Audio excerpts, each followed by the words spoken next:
نحمده ونصلي على رسوله الكريم رب اشرح لي صدري ويسر لي امری واحلل عقدۃ من لسانی یفقهوا قولی۔ سورہ احقاف ہم پڑھ رہے تھے، آیت نمبر 16 سے آج شروع کر رہے ہیں، آیت 16۔ اعوذ باللہ من الشیطان الرجیم، بسم اللہ الرحمن الرحیم۔ اولئک الذین، اولئک یاد ہے اشارے کا سیغہ وہی یہی، الذین وہ لوگ ہیں جو نہ تقبلو نہ ہم کے لیے، تقبلو ہم قبول کریں گے، انہم ان سے، احسنا، احسنا یاد ہوگا نیک، اچھے، بہترین، ما عملو جو عمل کیے انہوں نے، ونتجاوزو و اور نہ ہم تجاوزو درگزر کریں گے، سیئاتہم ان کی برائیوں سے، فی اصحاب الجنہ اصحاب الجنہ میں، جو اصحاب الجنہ سے ہیں، وعد الصدق وعدہ سچا، الذی وہ جو کانو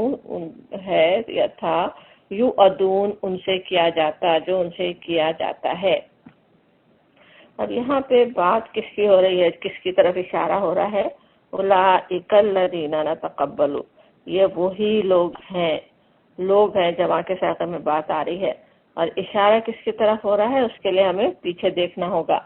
کہ کیا بات ہو رہی تھی، کن لوگوں کی بات چل رہی تھی پیچھے۔ اب اگر پچھلی آئی تھی دیکھیں تو وہاں پہ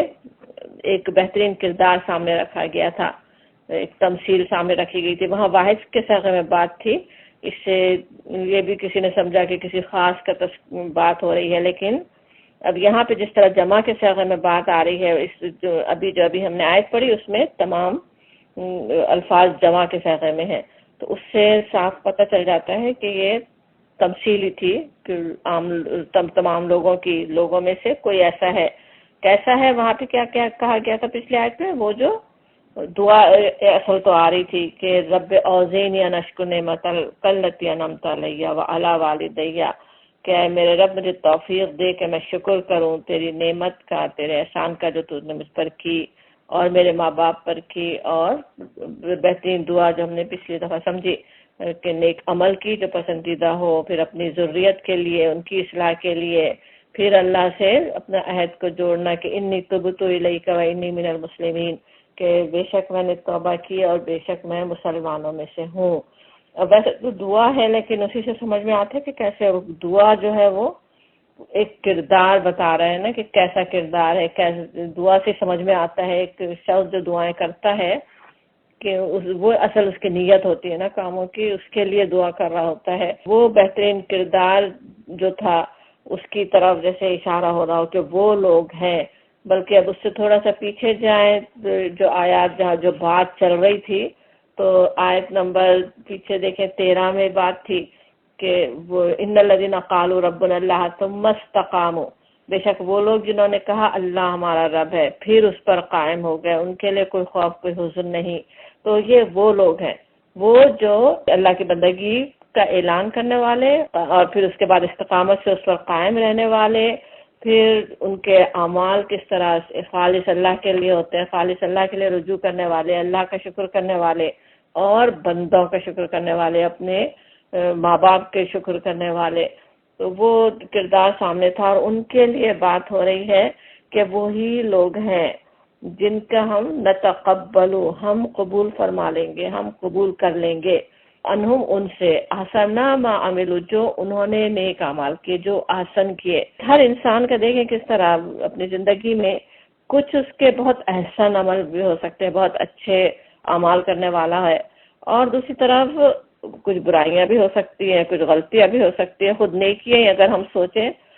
کچھ نمازیں کیسی نمازیں ہیں جن سے ہم ڈر رہے ہوں کہ ہمارے منہ پہ نماز دی جائیں، کچھ نمازیں ایسی ہیں جن کے بارے میں ہم سوچیں کہ ساری نمازوں کا اجر اللہ تعالیٰ ویسی نماز جیسا دے دے کہ سب سے بہترین سب سے اچھی نماز جس میں اللہ کی یاد آ رہی ہے۔ اسی طرح اور بھی زندگی میں جو بھی انسان کام کرتا ہے کچھ احسن ہے، اور ان سب کے لیے کیسا ڈر بھی ہوتا ہے، ایک مومن بھی ہو اس کے لیے بھی کیسا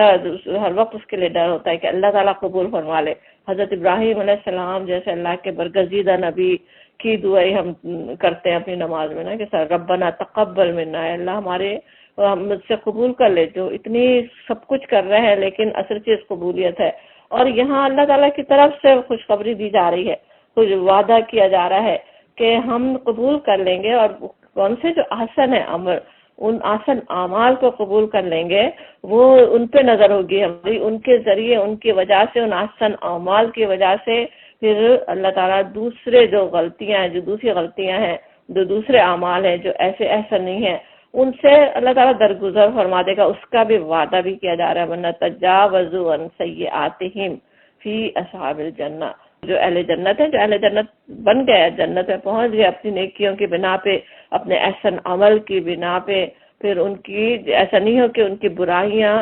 بھی انہیں وہاں دیکھنا پڑے، اس کے لیے شرمندہ ہونا پڑے، وہ برائیاں ان کے کردار کا حصہ رہیں یا ان کے ساتھ جائیں یا اس کی سزا بھی بھگتنی پڑے، ایسا نہیں ہے۔ بڑی خوشخبری ہے نا مومنوں کے لیے جو اللہ سے اس طرح ڈرنے والے ہیں، کہتے ہیں انی تبت الیک، میں آپ کی طرف رجوع ہوا، انی من المسلمین، میں مسلمانوں میں سے ہوں۔ اللہ تعالیٰ اس کو نیکیوں کو، ان کی نیکیوں کے مطابق ان کو وہاں پہ ان کے ساتھ معاملہ کرنے والے ہیں، ان کی نیکیاں قبول کر لی جائیں گی، سیئات سے درگزر کر دیا جائے گا، تو انہیں اللہ تعالیٰ معاف فرما دے گا۔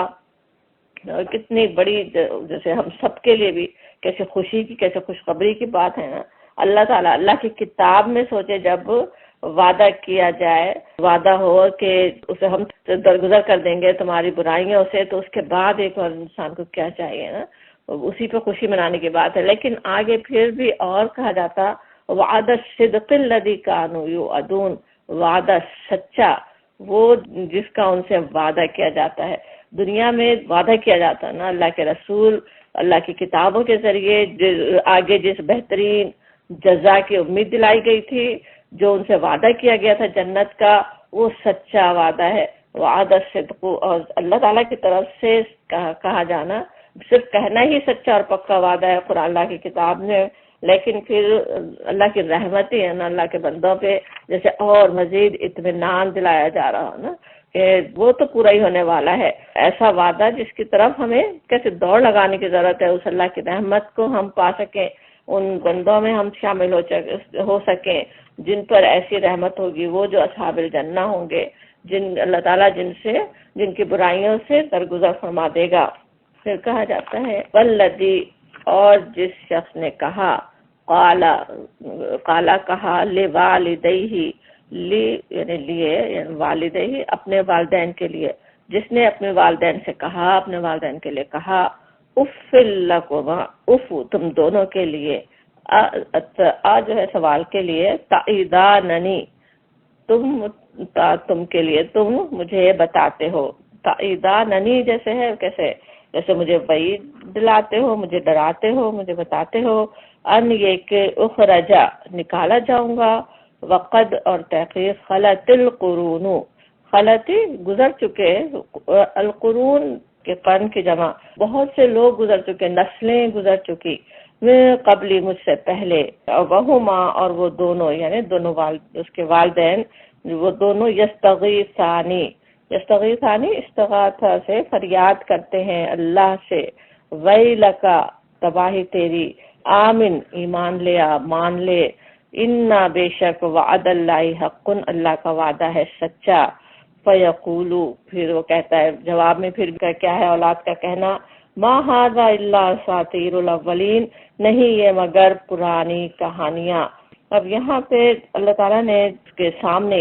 ایک پیچھے کردار آ رہا تھا، ان کی جزا بتائی گئی کیا ہے، اور اس سے بالکل اپوزٹ کردار کی یہاں پہ تمثیل آ رہی ہے۔ یہاں بھی وہ جیسے پہلے تمثیل تھی اسی طرح سے بات ہو رہی ہے، جیسے ماضی کے صیغے میں کسی ایک، جیسے ولدی، ایک خاص شخص کی بات ہو،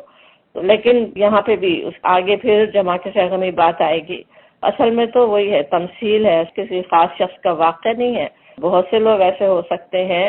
ہر وہ شخص ہو سکتا ہے جس کا حال اس تمثیل کے مطابق ہو، جو اس طرح اعمال کرنے والا ہو، اور وہ کردار کیا ہے، کیا بتایا جا رہا ہے کہ ایک طرف وہ تھا کردار جو اپنے والدین کی نعمتوں کا بھی شکر ادا کر رہا تھا، اس کے لیے بھی اپنے اللہ کا شکر گزار تھا جو والدین پہ نعمتیں ہوئیں، اور یہ شخص کا اپنے والدین کے ساتھ کیا معاملہ ہے کہ وہ کہتا ہے اف کہنا کیسا ہوتا ہے نا، اف ویسے تو جیسے بڑے ناگواری کی بات ہوتی ہے نا، جیسے کسی سے بہت ہی انوائڈ ہو رہے ہوں، بہت ہی برا لگ رہا ہو، اسی لیے سورہ بنی اسرائیل میں منع کیا گیا نا، وہاں پہ بھی والدین کی بات تھی کہ والدین سے اف مت کرو، کہ جیسے بہت ہی چڑ آ جائے، پریشان ہو رہے ہوں تو جس طرح سے زبان سے الفاظ نکلتے ہیں وہ اس طرح سے اف کا لفظ ہے۔ اف ویسے تو کسی بھی گندگی کو بھی کہا جاتا، اور اسی سے یہ اف کا لفظ اس طرح سے بھی استعمال ہوتا ہے۔ تو کہتا ہے اف لکما، اف لکما کہنے سے کیسے سمجھ میں آتا ہے؟ جیسے ماں باپ کچھ بات کرنا چاہ رہے ہیں، نصیحت کرنا چاہ رہے ہوں، اس سے چاہ رہے ہو کہ اس سے بات کرے اور وہ بیزار ہو رہا ہو، اس سے بالکل انوائڈ جیسے ہو رہا ہو نا، کوئی بات سننے سمجھنے کے بجائے بالکل اس سے بھاگنا چاہ رہے ہوں، بات سننا نہیں چاہ رہے ہوں، صاف صاف جب منہ پہ سامنے جیسے کہہ رہا اف لکما، اف تم دونوں کے لیے۔ اور یہ کہ کیا کہتا ہے اتعیذاننی، کیا تم مجھے بتاتے ہو، کیا تم مجھے ڈرا رہے ہو، مجھے خوف دلا رہے ہو کہ میں مرنے کے بعد اٹھایا جاؤں گا، قبر سے نکالا جاؤں گا، اخرجا جس طرح آ رہا ہے تو مطلب یہ کہ وہی زمین سے قبر سے نکالا جاؤں گا۔ تو آخرت کا جیسے یقین نہیں ہونا ہی انسان کے لیے سارے غلط کاموں کو آسان بنا دیتا ہے نا، اس لیے وہ بنیادی بات اس کی بتائی جا رہی کہ وہ آخرت کو ہی انکار کر رہا ہے، اور اس انکار کرنے کے لیے کیسی وہی بات جو قرآن کے نزول کے وقت کفار بھی کہہ رہے ہوں، ہم ہڈیاں بن جائیں گے، گل سڑ جائیں گے جب اٹھائے جائیں گے، یا بالکل ایسا ہی مطالبہ حضور سے کر رہا ہوتے تھے نا کہ لا کر دکھاؤ، پہلے لوگوں کو اٹھاؤ۔ ہر قوم نے اپنے رسول سے مطالبہ کیا کہ اگر آخرت آنی ہے، اگر دوبارہ اٹھنا ہے تو ذرا ہمیں دکھاؤ، مردے کو زندہ کر کے دکھاؤ، اٹھا کر دکھاؤ۔ اسی طرح کی بات وہ کرتا ہے کہ آج جب اتنی نسلیں گزر چکی، اتنے انسان مر چکے، کوئی جب اٹھ کے نہیں آ رہا تو یہ کیسے میں یقین کروں؟ اب اصل کیا کردار اس کا سامنے آ رہا ہے کہ جیسے اپنے دماغ کو سب کچھ سمجھا ہوا ہو، جو مجھے نظر آ رہا ہے ہر چیز سامنے، جو آنکھوں سے میں دیکھ رہا ہوں، جو محسوس کر رہا ہوں، بس اس کو ماننا ہے مجھے اور کسی چیز کو نہیں ماننا۔ آج جب لوگ دوبارہ زندہ ہوتے نہیں نظر آ رہے ہیں تو میں کیسے دوبارہ زندہ ہو جاؤں گا؟ کس طرح انسان اپنی پہلی پیدائش کو ہی بھول جاتا ہے؟ خود بھی تو آخر اٹھ کے کھڑا ہوا تھا، زندہ ہوا تھا، کس طرح وہ سوچنا ہی نہیں چاہتا اپنے آقا کے بارے میں جس نے اسے خلق کیا، اسے سب پال رہا ہے، کس طرح سے پورا انسان دوبارہ بن کے کھڑا ہو رہا ہوتا ہے، ایک بچہ بڑھتے بڑھتے بڑا انسان بن کے کھڑا ہو جاتا ہے، سامنے سارے نشانیاں نظر آ رہی ہوتی ہیں، مگر ماننا نہیں ہے، دنیا میں پھنسے رہنا ہے، دنیا کی رنگینیوں میں غرق رہنا ہے، اس کے لیے وہ بات ماننے کو تیار نہیں ہے۔ حالانکہ ماں باپ اللہ پہ ایمان رکھنے والے ہیں، آخرت پر ایمان رکھنے والے ہیں، اسے سمجھانے کی بھی کوشش کر رہے ہیں، اور ان کی کیسی پریشانی ہے اس کا یہاں پہ کس طرح سے بتایا جاتا ہے، وَهُمَا يَسْتَغِيثَانِ اللَّهِ، استغاثہ کر رہے ہوں، فریادیں کر رہے ہوں اللہ سے، اپنی اولاد کے لیے پریشان ہے۔ ایک مومن کا کردار کہ ایسا نہیں ہے کہ بس سوچیں کہ بس ہم ایمان لانے والے تھے، ہم کلمہ پڑھنے والے تھے، ہمارا بچہ بھی بس جیسا تیسا بھی ہے تو مسلمان کے گھر میں پیدا ہوا، ٹھیک ہی ہوگا، ایسی بات نہیں ہے، ایسی کوئی لاپرواہی نہیں ہے انہیں، وہ اس کے لیے پریشان ہے، وہ خود سے عمل کرے، خود نیک بنے، اس کے لیے اللہ سے دعائیں کر رہے ہیں، ایک طرف اللہ سے فریادیں کرتے ہیں، اور اس کو بھی کہتے ہیں، اسے بھی بار بار تنبیہ کر رہے ہیں۔ وَإِلَّ لَكَ آمِن کہنا کیسا ہوتا ہے نا، ویل ویسے تو لغت میں برے معنوں میں آتا ہے نا، جیسے ویل لکل ہمزہ، لیکن موقع کے لحاظ سے مختلف بھی استعمال ہوتا، یہاں پہ بھی اسی طرح ہے، جیسے بد نصیب، مان جا کہہ رہے ہوں، ایک ماں باپ کبھی اپنے بچوں سے کہہ رہے ہوتے ہیں نا، جیسے کہ تب تیری بربادی مان لو، مطلب کیا ہوتا ہے؟ برباد ہو جاؤ گے، اپنی بربادی کر لو گے، اس کی تباہی اپنی کر لو گے، مانو میری بات۔ تو بالکل اسی طرح کی بات وہ ماں باپ کر رہے ہیں۔ یہ بھی سمجھ میں آتا ہے کہ جس طرح آگے کہا جا رہا ہے ان وعد اللہ حق، اللہ کا وعدہ سچا ہے۔ پہلے اللہ تعالیٰ نے بھی اس کی اصل وجہ بتائی، اس شخص کی خرابی کی، اس کے کردار کی برائی کے لیے یہی بات بتائی کہ وہ آخرت کو نہیں ماننے والا۔ اور ماں باپ کو بھی پتہ ہے کہ اصل چیز کو ٹھیک کرنا ہے، جو عقیدہ کی بنیاد ہی صحیح ہو نا، عقیدہ صحیح ہو تو پھر اعمال بھی صحیح ہوں۔ وہ یہ بات نہیں کر رہے ہیں کہ ہماری اطاعت کرو، میری بات مانو، یا فلاں فلاں غلط کام کیوں کر رہے ہو، یہ کرو وہ نہیں کرو، ایسی بات نہیں ہو رہی ہے۔ وہ اصل آخرت کی فکر دل میں ڈالنا چاہتے ہیں، وہ بتانا چاہ رہے ہیں کہ ان وعد اللہ حق کو، اللہ کا وعدہ ہے، اللہ تعالیٰ نے جب کہا، اللہ تعالیٰ کا جب فرمان ہے، ضرور ہر ایک کو اپنے اعمال کا صلہ ملنے والا ہے، تو وہ ضرور حق ہی ہے۔ وہ ضرور پورا ہونے والا ہی ہے. والدین پریشان، اس کو تباہی سے بچانے کی کوشش کر رہے ہیں، لیکن اس کا جواب پھر بھی اسی طرح کا ہے. بات پھر بھی سمجھنے کو تیار ہی نہیں ہے، وہ تو بیزار ہو رہا ہے ان کی نصیحتوں سے. کیا کہتا ہے وَيَقُولُ، پھر کہتا ہے مَا هَذَا إِلَّا أَسَاطِيرُ الْأَوَّلِينَ، یہ تو کچھ نہیں ہے، ما ہاذا یہ نہیں ہے، الا مگر اساطیر الاولین. اساطیر سطر سے ہے، سطر کے معنی ویسے وہی جس طرح اردو میں استعمال ہوتا نا، اسی سے اساطیر الاولین جب کہیں تو مطلب بنتا ہے جیسے پرانی داستانیں، پرانی کہانیاں. تو اصل مراد کیا، فرسودہ قصے. ایمان نہیں لانے والوں کے بعد قرآن میں اکثر یہ آتی ہے نا، جب اللہ کے رسول انہیں بات سمجھانا چاہ رہے ہوں، ان کا کیا کہنا ہوتا، یہ تو فرسودہ قصے ہے. وہی بات آج تک بھی ہے کہ مذہب جو ہے کوئی وہ بہت ہی پرانے لوگوں کی، جو غیر مہذب لوگ تھے جنہیں کچھ پتہ نہیں تھا، ان لوگوں کی بات تھی. وہ تو پرانے لوگوں کی بات تھی. آج دین پہ چلنے کی بات بھی کی جائے، جو دین پہ چلنا نہیں چاہ رہے ہوں، وہ بھی مسلمان تک بھی نام کے مسلمان جو ہوں وہ بھی یہی بات کہیں گے نا. وہ یہ تو کیا فرسودہ باتیں لے کر بیٹھے ہو، یہ کیا پرانے زمانے کی باتیں لے کر بیٹھے ہو. تو وہ اسی طرح سے وہ کہتا ہے نا کہ وہ تو اساطیر الاولین ہے، وہ تو کوئی پرانے فرسودہ قصے ہیں، ماننے کو تیار نہیں ہے. اب یہاں پہ بس کردار سامنے رکھ دیا گیا. وہ ایسا ہے تو ماں باپ کی اپنے اولاد سے ایک گفتگو سامنے رکھ دی گئی. اب اس سے ہمیں کیا کچھ سمجھ میں آ رہا ہے. ویسے انیشلی تو قریش کے سامنے جو مان نہیں رہے کفار قریش کے سامنے دو کرداروں کے نمونے رکھے گئے نا، وہ خود دیکھ لیں کہ وہ کیا کر رہے ہیں. ہمارے لیے بھی سوچیں تو اس تفصیل میں کیسے والدین کے لیے خاص طور پہ کیسا نمونہ ہے نا، کہ یہ بات وہ بھی سمجھ رہے ہیں، وہ والدین، اور ہمیں بھی سمجھنے کی ضرورت ہے کہ ایسا نہیں ہے کہ ہم کلمہ پڑھنے والے ہیں، ہم مسلمان ہیں تو اب اس کے بعد اب اولاد کا طرز عمل کیا ہوتا ہے، کیا خیالات ان کے ہیں، اس سے کوئی فرق نہیں پڑتا. ایسی بات نہیں ہے. ہمیں معلوم ہے کہ مسلمان کی اولاد صرف اولاد ہونے کی وجہ سے مسلمان نہیں ہو سکتی نا. جیسے دنیا میں ایک ڈاکٹر کا بیٹا یہ تھوڑی کہ وہ ڈاکٹر ہوگا، بلکہ ایک عالم کا بیٹا ضروری نہیں کہ عالم ہی ہو،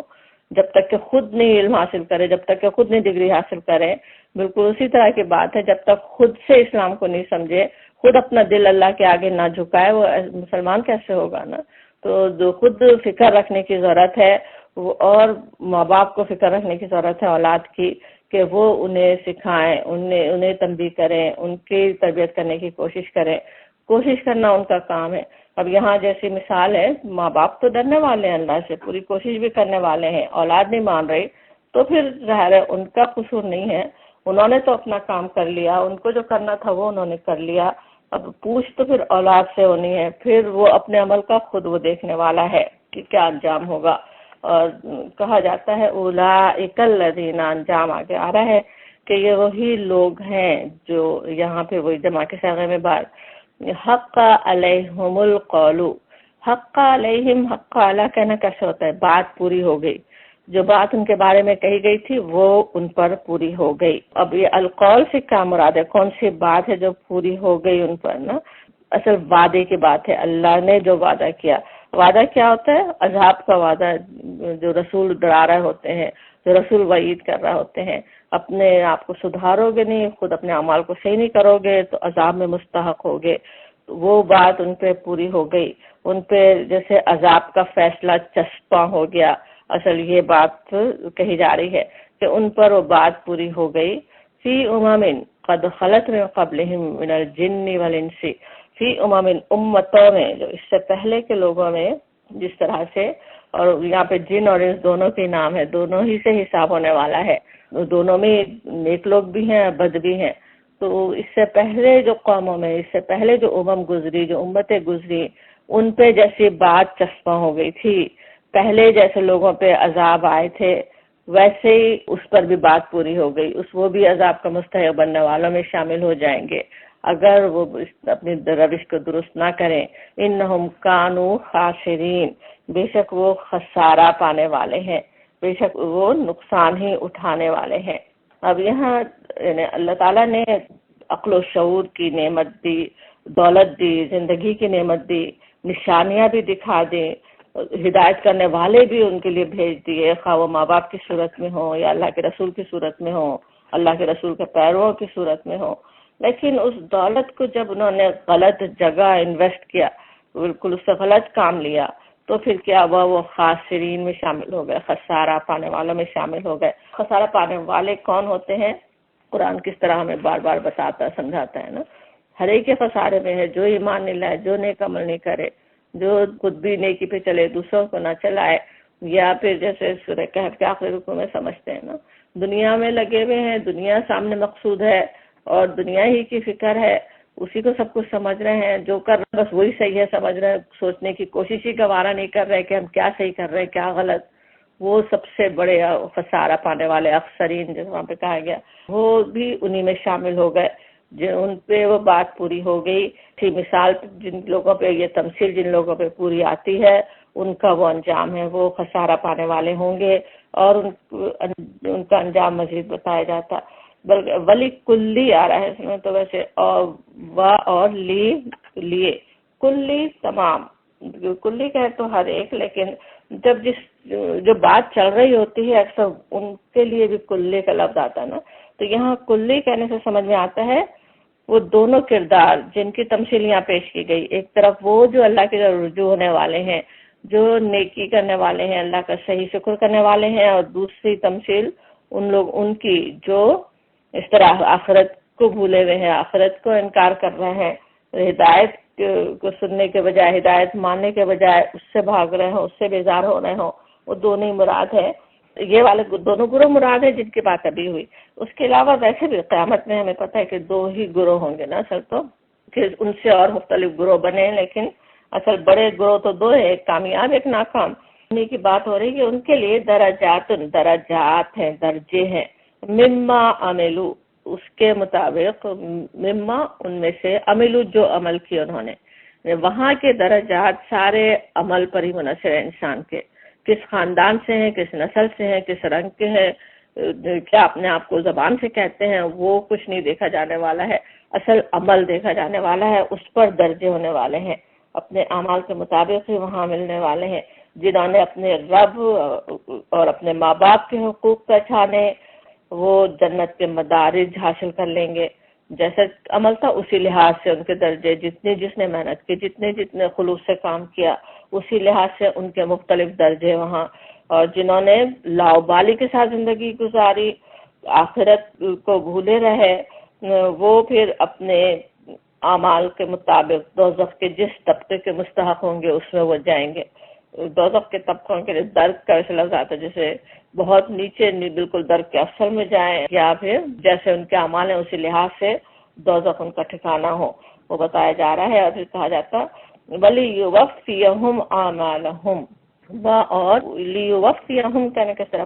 پورے ان کو دیں گے، اعمالہم ان کے اعمال، جیسا عمل ہوگا، کوئی عمل ان کا ایسا نہیں کہ رہ جائے اس کا بدلہ ملنے سے نا، پورا عمل، جو عمل انہوں نے کیا اس کا ویسے ہی بدلہ ان کو دے دیا جائے گا۔ اللہ تعالیٰ کی طرف سے اس یقین دہانی میں کس طرح ہر فرد کے لیے کیسے خوشخبری بھی ہے اور سخت تنبیہ بھی، کہ کسی پر، اور پھر جیسے آگے کہا جاتا ہے نا کہ ان پہ کوئی ظلم نہیں ہونے والا ہے، وَهُمْ لَا يُظْلَمُونَ، اور نہ وہ ظلم کیے جائیں گے۔ تو اب ظلم نہیں ہونے والا ہے کہنے سے کس طرح سمجھ میں آتا ہے؟ جس نے کسی کو ذرہ برابر تکلیف پہنچائی ہو، یا جس نے ذرہ برابر بھی تکلیف سہی ہو، اور کسی بھی نیت سے، کسی بھی وجہ سے، وہ سب اللہ تعالیٰ بھی خوب جاننے والا ہے، ہر ایک کو اس کے مطابق پورا بدلہ دے دیا جائے گا، کوئی ذرہ سا بھی، ذرہ برابر بھی کسی پہ ظلم نہیں ہونا۔ وَهُمْ لَا يُظْلَمُونَ ہر جگہ قرآن میں کس طرح آتا ہے نا، جنتیوں کی بھی بات آتی، وہاں بھی یہی بات آ رہی ہوتی کہ وہ جنت میں داخل کر دیے جائیں گے، کوئی ظلم ان پہ نہیں ہونے والا ہے، کوئی نیکی ان کا ایسے نہیں ہو کہ بدلہ ملنے سے رہ جائے، کوئی جو تکلیف انہوں نے، ایک کانٹا بھی کسی کو چبھا ہو، ایک ذرا سے چونٹی نے بھی کاٹا ہو، اس کا بھی وہاں صلہ پورا ملنے والا ہے، کوئی ذرا سا بھی ان پہ ظلم نہیں ہونے والا۔ اور پھر کہا جاتا شَبَيَوْمَ، اور جس دن یُعْرَضُ پیش کیا جائے گا، الَّذِينَ كَفَرُوا وہ لوگ جو کافر ہوئے، عَلَى النَّارِ النار پہ، ان لوگوں کو پیش کیا جائے گا۔ یہاں پہ خاص طور پہ پھر کفار کی بات آ رہی، دونوں کے درجے ہیں یہ تو بتا دیا گیا، ادھر نیکوں کو بھی اور کے لیے بھی کیا ان کے درجے ہوں گے وہ، لیکن بات کیونکہ اس وقت مخاطب کون تھے؟ کفار مکہ تھے جو انکار کر رہے تھے، تو خاص طور پہ ان کی بات یہاں بتائی جا رہی کہ کفار کے ساتھ کیا معاملہ ہونے والا ہے، کہ وہ جب جس دن پیش کیے جائیں گے وہ لوگ جنہوں نے کفر کیا، النار، نار پر، دوزخ پر، آگ پر، جب آگ کے سامنے پیش ہوں گے، دوزخ سامنے ہو ان کے یا دوزخ میں داخل ہو گئے ہوں، تو ان سے پھر کہا جائے گا اذهب تم، حاصل کر کے طیبات تم، اپنی لذتیں، اپنی طیبات، فی میں حیات کو دنیا، اپنی زندگی میں، دنیا کی زندگی میں، یا وہی جمع کے صیغے میں خطاب ہو رہا ہے کہ خطاب کر کے جیسے بتایا جائے تو ذرا تنبیہ اور شدید لگتی ہے نا، ان کو جیسے کفار مکہ کو خطاب کیا جا رہا ہو یا ہر کافر کو کیا جا رہا ہو، ہر انکار کرنے والے کو کیا جا رہا ہو، کہ اور وہاں پہ قیامت کا اثر تو ایسے حال ہے کہ اس دن جب دوزخ میں پیش کیے جائیں گے اس وقت یہ بات ہو رہی ہوگی کہ تم نے تو پوری کر لی، ہم تو وہ سب چلے گئے، وہ سب بات اپنے جو کچھ مزے تھے تم نے پورے کر دیے، جو زندگی میں تم کو دیے گئے تھے، بس تم اور فائدہ اٹھا لیا تم نے، فل یوما بیہا ساتھ اس کے، فل یوما پس آج تجھ سونا، تم کو بدلے دیا جائے گا عذاب الہونی، ہون کہتے ہیں جیسے ذلت کا، ذلت کے عذاب کا، بیما بسبب کن تم تھے تم تستکبرون، تم تکبر کرتے، تستکبرون فی الارض، تکبر کرتے زمین میں، بغیر الحق، نہ حق، بغیر حق کے، وبما اور بسبب اس کے، کن تم تھے تم تفسقون، فسق کرتے۔ اب یہاں پہ بات ہو رہی کہ کفار کے ساتھ کیا معاملہ ہونے والا ہے، وہ کس طرح پیش کیے جائیں گے، جب آگ پر جب پیش کیے جائیں گے وہ، اور ان کیوں ہو رہا ہے، ان کو یہ صلہ کیوں ان کو دیا جا رہا ہے، اس لیے کہ انہوں نے استکبار کیا۔ اب استکبار کیا، اس کے ساتھ بغیر الحق کی بھی بات آ رہی ہے کہ بغیر حق کے انہوں نے کیا، کیونکہ تکبر ظاہر ہے کوئی حق کا ہے نہیں نا، اللہ تعالیٰ نے نعمتیں سارے دی، جو کچھ بھی جس کے پاس ہے وہ اللہ کا دیا ہوا ہے، اور اس پر وہ اترائے، اس پر وہ استکبار کرے تو وہ ناحق ہی ہوگا نا۔ یہاں پہ ویسے جو بات کی جا رہی بہت ہی سمجھنے کی بھی ہے، جس طرح کہا جا رہا ہے اذهبتم طیباتکم، طیبات سے مراد کیا ہے، دنیا کی نعمتیں، جو کچھ بھی اللہ نے بخشی، اللہ کا دیا ہوا رزق، دولت، جو بھی نعمتیں دنیا میں اللہ تعالیٰ نے کیا کچھ ہر انسان کے لیے وسائل رکھے، ان وسائل تک پہنچنے کی صلاحیت انسان کو دی، وہ ساری جو نعمتیں دنیا میں ملی ہوئی ہیں ان سے جو تم لطف اٹھاتے ہو، بس تم بھی تم نے لطف اٹھایا، اس سے فائدہ اٹھا لیا، اور اب جو ہے وہ ذلت کا عذاب ہے۔ اور عذاب کس لیے، گناہ بہت سے ہوتے ہیں، اور لیکن اس کی جو اصل بنیاد گناہوں کی جو ہوتی نا، پہلی بات عقیدے کی ہے، اور پھر وہ جو دل میں جو تکبر جو ہوتا ہے نا، اکثر جہاں پہ بات آئے اعمال کا بدلہ ملنے کی، کس طرح سے نیکیوں کے اعمال، نیکیاں بہت سے کرنے والوں کی بات آئے گی، یہ اور یہ نیکیاں کرنے والے ہیں، پھر جزا ان کو صبر کے بدلے میں ملی۔ اسی طرح برائیاں کرنے والوں کی بہت سی برائیاں آئیں گی، کیا کچھ وہ کرنے والے تھے، لیکن وہاں سزا کس لیے مل رہی ہے، تکبر کی وجہ سے، کیونکہ استکبار وہ چیز ہے نا جیسے بہت سی برائیوں کے جڑ ہے، جیسے اس کی وجہ سے کتنی برائیاں ہو رہی ہوتی، اللہ اور اس کے رسول کا انکار کرنا ہی ایک تو سب سے بڑا استکبار ہے نا۔ انسان اپنی عقل ہی کو سب کچھ سمجھ لے، جو کچھ میں سمجھ رہا ہوں، جو مجھے نظر آ رہا ہے، جو میں سمجھتا ہوں وہ صحیح ہے، میرے جیسے انسان کی اللہ کے رسول کوئی نعوذ باللہ کس طرح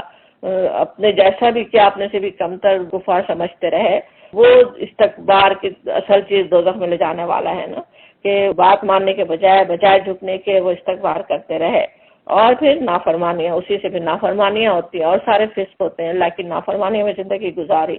تو اب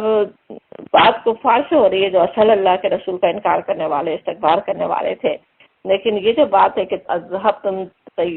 چلی گئی ہو ساری تمہاری طیباتکم، ساری جو طیبات تھیں دنیا میں، اور تم نے پورا فائدہ اٹھا لیا، اس سے غور کرنے والی بات ہے کہ طیبات اللہ تعالیٰ نے انسان کو جو کچھ بھی دیا، اور ہر انسان کو ہم جانتے ہیں، کسی کو زیادہ، کسی کو کم، کسی کے پاس کسی نعمت کی بہتات، کسی کے پاس کسی اور نعمت کی، کچھ نہ کچھ ہر انسان کے لیے اپنے خود جسم میں کیسی کیسی نعمتیں، اس کا عقل، اس کا شعور، اس کی صلاحیتیں، خود کتنی بڑی نعمتیں ہیں، جو کچھ بھی دنیا میں ہے اس کے لیے۔ اب یہ سب تو اللہ رب العالمین اپنے بندوں تک پہنچا رہا ہوتا ہے۔ اب اس کے بعد پھر ان نعمتوں کے ساتھ انسان کیا کرتا ہے اس پر اس کی آخرت کا انحصار ہے نا. اگر ان ساری طیبات کو، ان ساری نعمتوں کو انسان اگر اپنی دنیا ہی بنانے میں لگا دیتا ہے تو دنیا خوب پالے گا، آخرت میں پھر کچھ بھی اس کے لیے نہیں بچے گا نا. اور اس طرح کے لوگ بھی جو دنیا میں لگا رہے ہوں، اللہ کی دی ہوئی ساری نعمتوں سے صرف دنیا حاصل کرنے کی کوشش کر رہے ہوں، وہ بھی دو قسم کے لوگ ہو سکتے ہیں نا، مختلف قسم کے ویسے تو ہو سکتے ہیں، جن کی بڑی دو قسمیں اگر ہم سوچیں. ایک تو وہ جو اپنی دنیا بنانے کے لیے ہر طرح کی زیادتیاں کر رہے ہوں، دنیا کو فساد سے بھر رہے ہوں، ان کے لیے تو ظاہر ہے آخرت میں پھر در کے اسفل ہی ہوگا، جو بدترین درجہ دوزخ کا پالے وہ. اور دنیا میں بھی ہوتا ہے کہ اللہ تعالیٰ ایک وقت تک مہلت دے سکتا ہے، پھر انہیں پکڑ بھی سکتا ہے، عذاب میں بھی پکڑے جا سکتے ہیں دنیا میں بھی. دوسری قسم سوچیں تو بظاہر وہ جو اچھے شہری ہیں، ایمان نہیں رکھتے، نہیں پتہ آخرت کے نہیں مانتے، لیکن لوگوں کے ساتھ اچھے ہیں، لوگوں کے حقوق بھی دے رہے ہیں، بلکہ آگے بڑھ کے نیکیاں بھی کچھ کرنے کی کوشش کر رہے ہوں، چیریٹیز تک کر رہے ہوں. آج بھی کفار کتنی بڑی بڑی چیریٹیز دے رہے ہوتے ہیں. کفار قریش کا بھی ہم جانتے ہیں، عموماً عرب بھی کیسے مہمان نواز اور سخی تھے. اونٹ پر جو ہے بیٹھ کے جوئے کھیلتے تھے اور اس پہ کھیل کھیل کر پورا گوشت غریبوں میں بانٹ رہے ہوتے تھے. تو کس طرح سے وہ ساری نیکیاں جو ظاہری نیکیاں سمجھی جا سکتی ہیں وہ کرتے تھے، لیکن وہ سب ان کی بس دنیا کے لیے ہو رہی ہوں. دنیا میں وہ مہمان نواز کہلائیں، دنیا میں وہ سخی کہلائیں، اور جب دنیا کے لیے کی جاتی ہیں تو نیکیوں کی شکل بھی بدل ہی جاتی ہے. ایک وہی جو اتنی بڑی بڑی چیریٹیز کر رہے ہوں، سارے غریبوں کو اونٹ کھلا رہے ہوں، وہی ایک اپنی یتیم لونڈی کے ساتھ کتنا برا بھی سلوک کر سکتے ہیں نا جب کوئی اور نہیں دیکھ رہا ہو. تو اسی لیے دنیا کے لیے جو صرف کر رہا ہو اس کے لیے پھر آخرت میں کچھ نہیں بچتا ہے نا. اگر نیکیاں بھی کسی نے کی اور لیکن دنیا کے لیے کر رہے ہوں، شہرت مل جائے تو وہ چاہ رہے تھے مل جائے گا، اقتدار کے لیے جو کچھ تک پہنچنے کے لیے کسی نے کوشش ہی کی وہ مل سکتا ہے، اور یہ کہ دنیا کی زندگی میں امن سے زندگی گزارنے کے لیے، محبتیں حاصل کرنے کے لیے تو انسان نیکیاں کر رہا ہے وہ مل جائیں گی اسے دنیا میں. اور اس کے مقابلے میں ایک مومن کے لیے تو کیا ہوتا ہے، دنیا میں یہی سب طیبات جو ہے وہ ان کے لیے اصل جیسے طیبات تو ہو جاتے ہیں نا، وہ ان کا صحیح معنوں میں شکر گزار ہوتا ہے، اور جب ان سے وہ کام لیتا ہے جو اس کی آخرت کے لیے سرمایہ بن جائے. ایک چھوٹی سی نیکی کا بھی بدلہ اس دنیا میں پانے کی اسے کوئی خواہش نہیں ہوتے ہیں. جیسے سورہ دہر میں آتا ہے اللہ کے نیک بندوں کی ابرار کی بات آتی ہے، انہیں کو عباد اللہ بھی کہا گیا آگے آیت میں، ان جن کے لیے کافور کی آزمائش کے مشروب جنت میں ہوں گے، اس کی خوشخبری وہاں سورہ دہر میں دی گئی. ان کی بات کیا آتی ہے کہ وہ دنیا میں جیسے نیکیاں کرنے والے اللہ کی محبت میں مسکین، یتیم اور قیدی کو کھانا کھلانے والے ہوتے ہیں، اور ساتھ ہی ان کا یہ قول یا ان کی نیت جیسے بتائی جاتی کہ وہ کہتے ہیں انما نطعمکم لوجہ اللہ لا نرید منکم جزاء ولا شکورا، ہم تمہیں صرف اللہ کے خاطر کھلا رہے ہیں، ہم تم سے نہ کوئی بدلہ چاہتے نہ شکریہ، ایک شکریہ تک کے بندوں سے نہیں چاہتے، جو کچھ خرچ کر رہے ہیں صرف ایک اللہ کے لیے کر رہے ہیں. اور انا نخاف من ربنا یوما عبوسا قمطریرا، ہم خوف رکھتے ہیں، ہم ڈرتے ہیں اس دن سے کہ ہمیں اس دن کے عذاب کا خوف لاحق ہے جو سخت مصیبت کا انتہائی طویل دن ہوگا. تو اسی طرح کے دو قسم کے لوگوں کا انجام سورہ شورا میں بھی بتایا گیا. تو وہاں پہ کہا گیا کہ من کان یرید ہر سال آخرت، جو کوئی ارادہ رکھتا ہے، ارادہ نیت جس کی ہے آخرت کی کھیتی کی نیت ہے، جو آخرت کی کھیتی چاہتا ہے، نزد لہو فی حرثہ ہی، ہم اس کی کھیتی کو بڑھاتے ہیں. دنیا میں وہ نیک عمل کر رہا ہے، آخرت کے لیے کر رہا ہے، اس کی کھیتی بڑھتی ہے، اس کو بہت کچھ اللہ تعالیٰ عطا فرما دیتا ہے، اس کے لیے آخرت میں کئی گنا اجر اس کا بن جاتا ہے. وَمَن كَانَ يُرِيدُ حَرَثَ الدُّنْيَا، اور جو کوئی دنیا کا ارادہ رکھتا ہے، جو دنیا چاہتا ہے، نُؤْتِهِ مِنْهَا، ہم اسے دے دیتے ہیں اس میں سے ملتی ہے، منہا پوری دنیا بھی نہیں ملتی، جو قسمت میں ہے جتنی اتنی ملتی ہے. آخرت چاہنے والے کی بھی قسمت میں جتنی دنیا اسے مل جاتی ہے، اور جو صرف دنیا چاہ رہا ہے اسے بھی اتنی ملتی ہے جتنی اس کی قسمت میں ہے. نُؤْتِهِ مِنْهَا، اور ہم دے دیتے ہیں اس میں سے. وَمَا لَهُ فِي الْآخِرَةِ مِن نَصِيبٍ، اور آخرت میں اس کا کوئی حصہ نہیں ہے، آخرت میں پھر اس کے لیے کوئی حصہ نہیں بچتا ہے. لیکن یہ بات کہ دنیا میں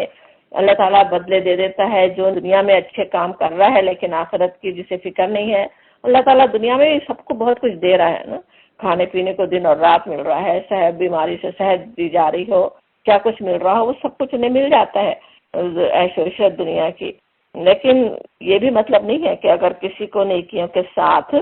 دنیا مل رہی ہو تو یہ سمجھ لیا جائے کہ اچھا ان کا بدلہ یہیں دیا جا رہا ہے. ایسا ضروری نہیں ہے نا. اللہ تعالیٰ تو بے حساب رزق دینے والا ہے، جسے چاہے دنیا میں بھی دے، اور جب وہ ان نعمتوں کا پھر صحیح شکر ادا کرے، اس پہ قائم رہیں، استکبار کا شکار نہیں ہو جائے تو آخرت میں بھی عطا کر دے. بلکہ اس سے ہی اور نعمتیں بڑھتی جاتی ہے نا آخرت کی. نعمت کا شکر صحیح ادا کر رہا ہے اور نعمت ملے گی، اس سے اور زیادہ شکر کر رہا ہے. صحیح شکر کرنا کیا ہے؟ ان کا صحیح استعمال کر رہے ہوں، جیسا اللہ تعالیٰ چاہتا ہے اس طرح ان نعمتوں کا استعمال کر رہے ہوں، اور اس سے بھی اور آخرت بن جائے اور زیادہ اس کے اجر بڑھتا چلا جائے. بالکل وہی بات سورہ اعراف میں جیسے کہی جاتی ہے، وہاں پہ بات ویسے وہ ہو رہی تھی نا، لباس اتارنے کی بات تھی. اللہ تعالیٰ نے اپنے نیک بندوں کے لیے اتارا. وہ نیکی سمجھتے تھے کہ جیسے لباس نہیں پہنے، لباس اتار کے نعوذ باللہ حرم کا طواف کرتے تھے. وہاں پہ کہا جاتا کل آپ کہہ دیجئے جیسے نبی صلی اللہ علیہ وسلم سے کہا جا رہا ہے، من حرم زینت اللہ التی اخرج لعبادہ، کہ کس نے اللہ کی اس زینت کو حرام کر دیا جسے اللہ نے اپنے بندوں کے لیے نکالا تھا. لعبادہ والطیبات من الرزق، اور اللہ کی بخشی ہوئی جو چیزیں اللہ کا دیا ہوا رزق کو جیسے کس نے حرام کر دیا. کل کہہ دیجئے دوبارہ جیسے کہا جاتا ہے آپ بتا دیں، ان کو واضح کر دیں، کیا ہیا للذین آمنوا فی الحیات الدنیا، وہ تو ہے ہی ایمان لانے والوں کے لیے. اللہ تعالیٰ تو اپنے نیک بندوں کو دینا چاہتا ہے، دنیا میں بھی دینا چاہتا ہے. دنیا میں حرام نہیں کی گئی، دنیا کی زینت طیبات سب اللہ نے اپنے نیک بندوں کو کے لیے پیدا کی ہے. اور یہ کہ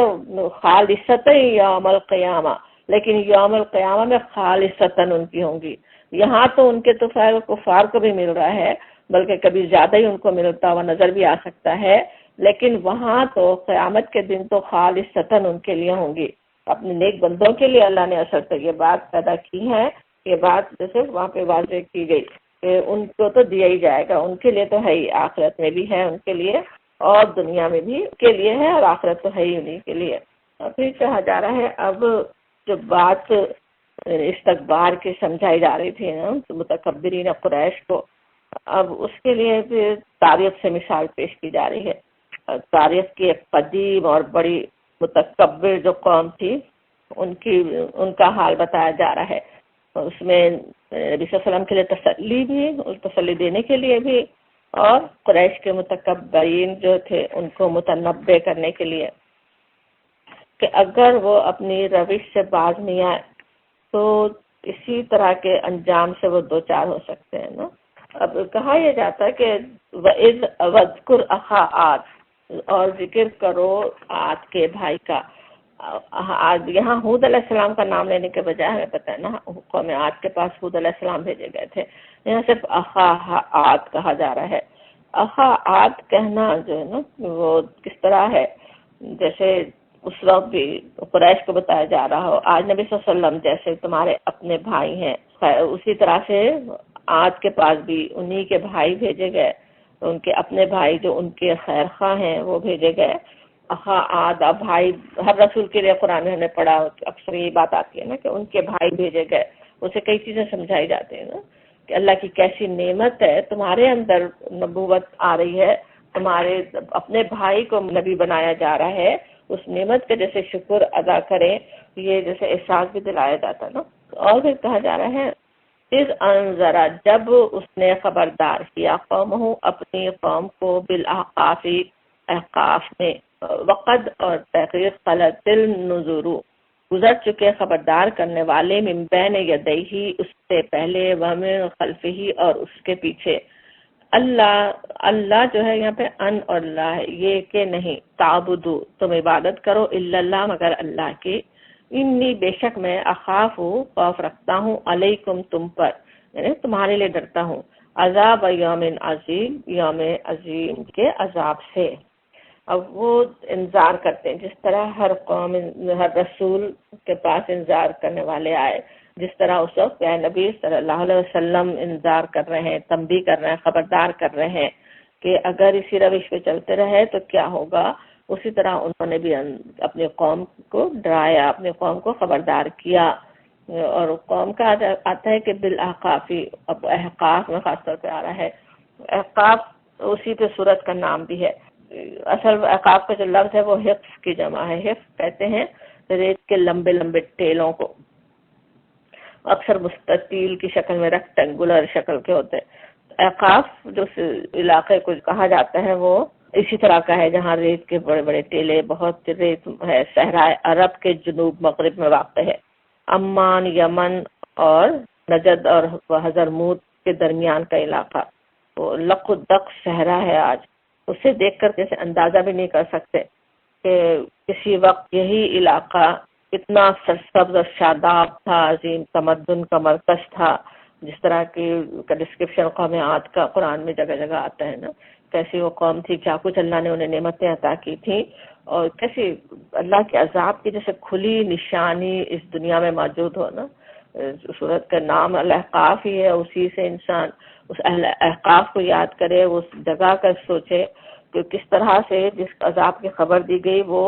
آج بھی اس طرح سے کبھی اتنی زبردست وہ سرزمین تھی کہ سرسبز اور زرخیز، اور اس کا یہ حال ہے. اس کے بتایا جاتا ہے کہ اس میں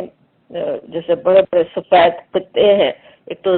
ریت باریک صفوف کی طرح ہے، اور ایسے اسپاٹ بڑے بڑے ایسے جیسے جگہ بنی ہوئی ہوں جس میں کوئی چیز گر جائے تو جیسے ریت میں غرق ہوتی چلی جاتی ہے. تفہیم میں وہ بتاتے ہیں کہ کسی فوجی کا تجربہ جیسے نقل کیا انہوں نے وہاں پہ کہ اس نے دور سے شاکول پھینکا تو 25 منٹ کے اندر وہ اس میں غرق ہو گیا اور رسی کا سرا تک گل گیا. تو کیسے جیسے عذاب سوچیں اتنی صدیوں پہلے آیا تھا، بہت ہی قدیم جو ہے نا، نوح علیہ السلام کے بعد وہ قوم عاد آئی تھی، تو بہت ہی انسانوں کی کیسے پرانی تاریخ سے بھی قبل کی وہ قوم ہے. اور وہ عذاب کی نشانی ابھی تک اس طرح سے موجود ہے کہ وہاں پہ وہ ایسے ریت کے جیسے کنویں بنے ہوئے ہوں جس میں جا کے گل جانا رسی کا کیسے لگتا ہے نا، جیسے ابھی تک آگ میں جل رہا ہو وہاں پہ لوگ. اللہ تعالیٰ اپنی پناہ میں رکھے. تو اب انہوں نے وہاں پہ اپنے قوم کو انذار کیا کہ ان کے ان اعمال کس تباہی کی طرف انہیں لے جا رہے ہیں، کس طرح انہیں اس سے بچنے کی ضرورت ہے. وہ بات وہ کرتے ہیں. وقد اور تحقیق خلط النذر گزر چکے النذر خبردار کرنے والے من بین یدیہ ومن خلفہ، ان سے پہلے اور ان کے بعد. اللہ تعالیٰ ہر قوم میں عذاب آنے سے پہلے بھی دوسرے بھی جیسے انبیاء پہلے آتے رہے ہوں، پہلے بھی گزرے. نوح علیہ السلام کا تو تذکرہ قرآن میں آتا ہے، لیکن نوح علیہ السلام کے بعد بھی ہو سکتا ہے، ہود علیہ السلام سے پہلے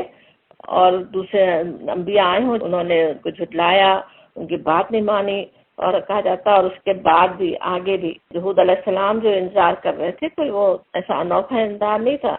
اس سے پہلے ان کے اور آگے پیچھے سبھی اس طرح کے منذر آ چکے تھے جو اللہ کے عذاب سے ڈرانے والے تھے. ان کے آثار بھی موجود تھے اور ان کے واقعات بھی مشہور ان کے قوم میں ہوں گے کہ کس طرح سے سیلاب پانے والوں کا تو پتہ ہی ہے، کتنے ابھی تک بھی قوموں کو پتہ ہے کہ کبھی سیلاب میں کس طرح سے پورے گرفتار ہوئے تھے انسان. تو ان کے پاس تو کیسے وہ بات مشہور ہی ہوگی نا. تو وہ بتایا جا رہا ہے، حقیقت بتائی جا رہی کہ ایسے آتے رہے اللہ کے منذر، ہر ایک کے پاس بھیجے گئے، ان سے پیچھے بھی ان سے آگے بھی، اور سب کی دعوت وہی تھی، اللہ تعبدوا الا اللہ، بالکل وہی سیم دعوت جو اس وقت پیارے نبی حضرت محمد صلی اللہ علیہ وسلم قریش کو دینے ہیں. انہیں بتایا جا رہا ہے کہ وہ قوم بھی، وہ جو اتنی طاقتور قوم تھی کبھی اپنے زمانے کی، جس کو کہا جاتا نا، بلکہ سورہ فجر کی آیت ہے نا جس میں کہا جاتا ہے کہ ارم ذات العماد التی لم یخلق مثلها فی البلاد. ذات العماد کہا گیا، ارم ذات العماد، بڑے بڑے محل بنانے والے، ستونوں پہ محل بنانے والے قوم تھی وہ، اور ارم ان کی ذات کا بھی سمجھا گیا. اور یہ کہ لم یخلق مثلها فی البلاد، کوئی شہروں میں ان جیسی پیدا نہیں کی گئی. اس سے سمجھ میں آتے بہت ہی طاقتور، جسمانی طور پہ بھی پتہ چلتا ہے کہ طاقتور قوم تھی، اونچے پورے لوگ تھے، دنیاوی لحاظ سے اللہ نے انہیں خوب وسائل بھی دیے تھے، کیسے کیسے کام انہیں آتے تھے، بڑی بڑی بلڈنگیں اونچے اونچے ستونوں کے ساتھ وہ بناتے تھے. وہ جو تھے ان کے پاس بھی جب اللہ کے رسول آئے انہوں نے ان کو اللہ کی بندگی کی طرف ہی بلایا تھا، جس طرح آج نبی صلی اللہ علیہ وسلم بلا رہے ہیں، اور وہ بھی اسی طرح سے ان کے لیے پریشان ہے۔ انی اخاف علیکم، میں خوف رکھتا ہوں تمہارے لیے، عذاب یوم عظیم، جو کام آج کر رہا ہو وہ عذاب کی طرف لے جا رہے ہیں، عذاب میں تم گرفتار ہو سکتے ہو، اس سے بچ جاؤ۔ وہ خبردار کر رہے تھے حضرت ہود علیہ السلام۔ قوم کا جواب کیا ہوتا ہے؟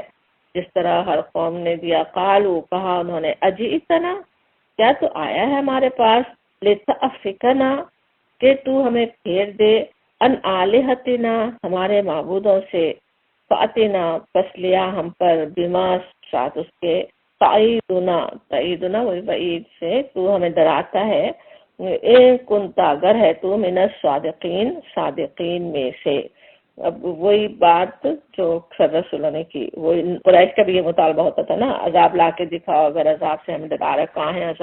عذاب تو ہمیں کہیں نظر نہیں آ رہا ہے نا۔ وہ کیا کہتے ہیں کہ کیا تو اس لیے آیا ہے، لتأفکنا، اس طرح سے کہتے ہیں جیسے جھوٹ بولنے کے معنی ہوتے ہیں نا، بالکل ایک بات جس کی کچھ حقیقت نہیں ہے وہ بولنا۔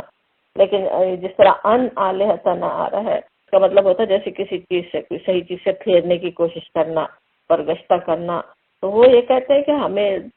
اصل میں تو تم جیسے اللہ کے رسول نہیں ہو، صرف ہمیں ہمارے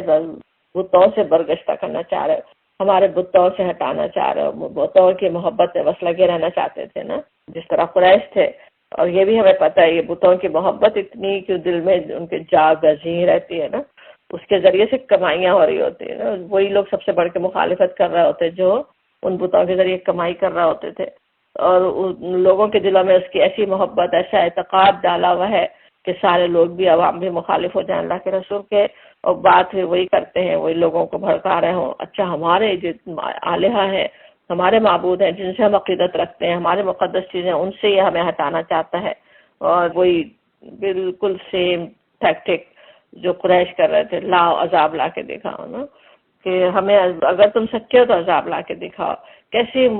انسانوں کی سوچنا چاہیے، کتنی نا سمجھی کی بات ہے نا، اس کو بڑی ہوشیاری، بڑی چالاکی کی بات سمجھ کر رہے ہوتے تھے، لوگوں کو بہکانے کے لیے کہ یہ عذاب نہیں لا رہے ہیں تو بس یہ جھوٹے ہی ہیں، یہ اصل ثابت کرنا چاہتے تھے۔ حالانکہ سوچنے کی بات تھی، اگر وہ عذاب آ گیا تو پھر بچو گے کہاں سے، پھر کون سا موقع رہ جائے گا پھر ایمان لانے کا، پھر کون سا موقع ہوگا اپنے آپ کو بچانے کا نا۔ لیکن وہی بات کرتے ہیں کہ لے آؤ جس سے تم ہمیں ڈراتے ہو، اس عذاب کو لا کر دکھاؤ اگر تم ہو سکتے۔ اور ان کا جواب حضرت ہود علیہ السلام کا وہی ہوتا ہے، قال انما العلم عند اللہ، انہوں نے کہا کہ اس کا علم تو اللہ کے پاس ہے، صرف اللہ کے پاس ہے، وَأُبَلِّغُكُمْ، اور میں نے پہنچا دیا، ما ارسلت، جو میں بھیجا گیا، بھی ساتھ اس کے، ولیکنی، اور لیکن میں، اراکم، دیکھتا ہوں تم کو،